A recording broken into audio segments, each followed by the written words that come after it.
Hello everyone, I'm Reihaneh and I'm here to present our work titled Label Noise Robust Learning Using a Confidence-Based Sieving Strategy.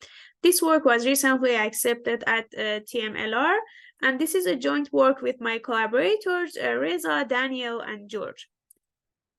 And while correctly annotated datasets significantly contribute to the success of deep neural networks in supervised learning tasks, their availability can be hindered by labeling errors.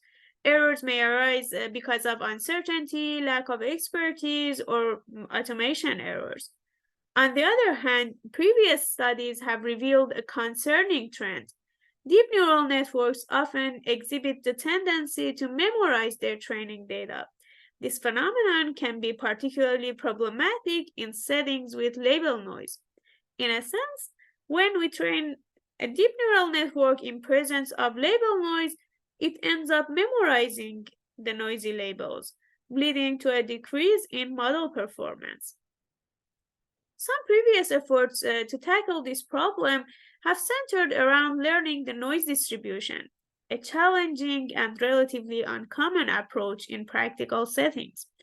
Alternatively, the other line of work has addressed this problem by focusing on learning the distribution of clean labels and employing techniques like sample sieving to identify and prioritize clean samples. This latter approach aligns closely with the focus of our work.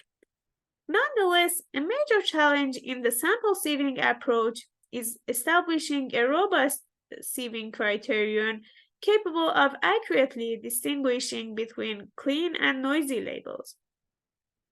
In this work, we present a confidence error, a confidence-based sieving method that is not only simple and easy to implement, but also capable of being integrated into existing approaches and enhancing their performance further. We define confidence error as the difference between the model's confidence in the provided label, which could potentially be a noisy label, and its confidence in its own prediction, represented as the maximum confidence.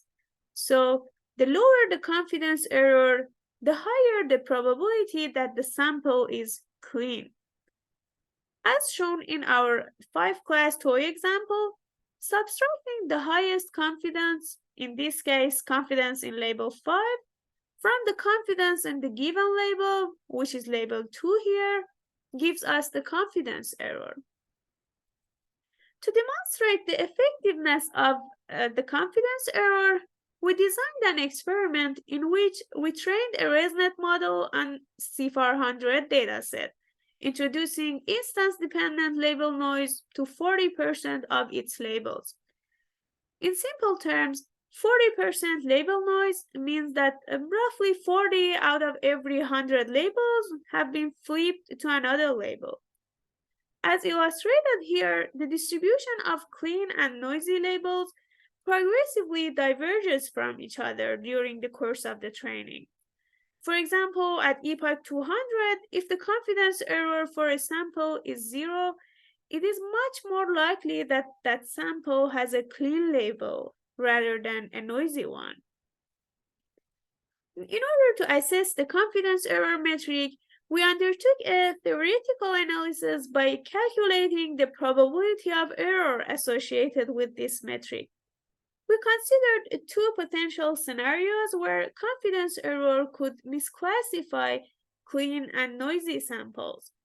First, when the label is clean, but the confidence error identifies it as noisy. And second, when the label is noisy, but the confidence error categorizes it incorrectly as clean. In our research, we proved that the probability of either of these two scenarios happening is both bounded and typically low in practical contexts. To put it simply, when we use the confidence error to decide if a label is clean or not, here is what happens in the false positive and the false negative cases. False positive happens when the confidence error says a label is clean, but an optimal classifier would disagree and would predict another label as the ground truth label. False negative occurs when the confidence error indicates a label is noisy, but an optimal classifier would say it's actually the correct label. Essentially, we are evaluating the confidence error method by comparing it to an ideal classifier to understand how likely it is to make these two types of mistakes. Now that we have in place a robust metric for distinguishing between clean and noisy labels, it becomes crucial to mitigate the negative consequences of identified noisy labels, particularly during the initial training epochs. To tackle this challenge, we introduce Confess, a sample sieving approach that leverages confidence error as the sieving metric. In Confess, at each epoch, we first sieve the sample using confidence error and the sieving threshold.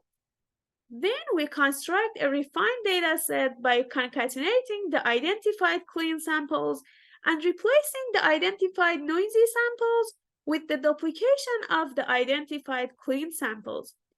Finally, we train the model on this refined dataset. This approach ensures that the model is trained exclusively on potentially clean samples while filtering out any potentially noisy samples for the training process.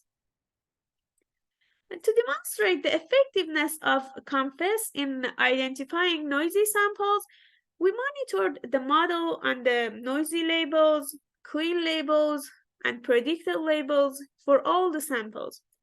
It's important to note that in this context, the term noisy label refers to the assigned label, which could be either the correct label or the flipped or incorrect one. We did this for both the Confess approach and the cross-entropy approach and compared their performance. As shown in this figure, when employing the cross-entropy method during the initial epochs, the model has higher confidence in clean labels compared to noisy labels. However, over time, it gets misled by the noisy labels, resulting in increased confidence in noisy labels instead of the clean ones. In contrast, with Confess, the model consistently stays more confident in clean labels than noisy ones during the training. To investigate the success rate of Confess, we kept track of two key statistics: the number of correctly identified clean samples and the number of correctly identified noisy samples. The figure here highlights the remarkable success of Confess, especially in identifying the noisy samples and effectively excluding them from the training process. We evaluated Confess on datasets with both synthetic and real-world label noise. Our assessment involved comparing Confess against the state-of-the-art methods during the training of a model on the CFAR100 dataset, considering various levels of instance-dependent, pair-flip, and symmetric label noise. Our results show that Confess outperforms all other methods in terms of test accuracy in all our experiments. Now, we also monitored the test accuracy of Confess and methods of comparison during the course of the training. As shown in this figure, unlike some of its competitors, Confess is robust against overfitting to label noise.